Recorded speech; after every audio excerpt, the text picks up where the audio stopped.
cinləri kontrol edə biləcəyini düşünüb, onun üçün müəyyən ibadətləri eləyən, mərasimlər keçirən bir hökmdar düşünün. O adam Mahmud Hotakidir ki, bizim Səfəvi imperiyasını çökdürən şəxsdir. Bilirsiniz ki, Əfqanıstan Səfəvilər imperiyasına qarşı üsyan qaldırır. Üsyan başçısı da Mahmud Hotaki idi, daha doğrusu ikinci başçısı idi. Və o gəlib bizi Gülnabat döyüşündə məğlub eləyir. Məğlub elədikdən sonra İsfahanı fəth edir. İsfahanı fəth elədikdən sonra isə İran şahı olur. Həminki o şəxs daha sonra cinləri kontrol edə biləcəyini düşünərək özünü 40 günlük bir ritualın içinə soxur. Balaca bir otaqda 40 gün dayanmadan oturur və durmadan bəzi musiqilər dinləyir. Ən sonunda isə dəri xəstəliyinə qapılır və dəli olur. Bəli, bu qədər sadə. Amma bilinmir ki, cin bunu dəli eləyib ya yox. Böyük elçidə özünün də problemləri var idi və demək olar ki, dövlət idarə edə bilməyəcək duruma düşür. Həm də dəri xəstəliyi imkan vermir. Nəticədə nə baş verir?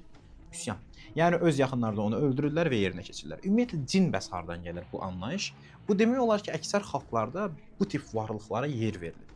Və İslamdan öncəki ərəb paqanizmində belə cinə xüsusi bir yer ayrılmışdır ki, cin sözünün mənası isə gizlənmiş deməkdir. Yəni Məcnun sözü belə cin sözündən gəlir. Yəni cin vurmuş, başını itirmiş mənasını verir. Psixoloji problemləri qədim ərəblər və ərəblərlə bərabər paralelindəki digər xalqlarda elə paranormal, fövqəltəbii qüvvələrə bağlayırdılar. Həmin ki bu qardaşımız Mahmud Hotaki da həmin ki o fövqəltəbii qüvvədən istifadə edib daha böyük bir fatih olmağa çalışdı. Amma əslində 24 və 27 yaş arasında əldə etdiyi uğurlarla Əfqanıstan tarixinin ən böyük qəhrəmanlarından biri oldu hər şeyə rəğmən.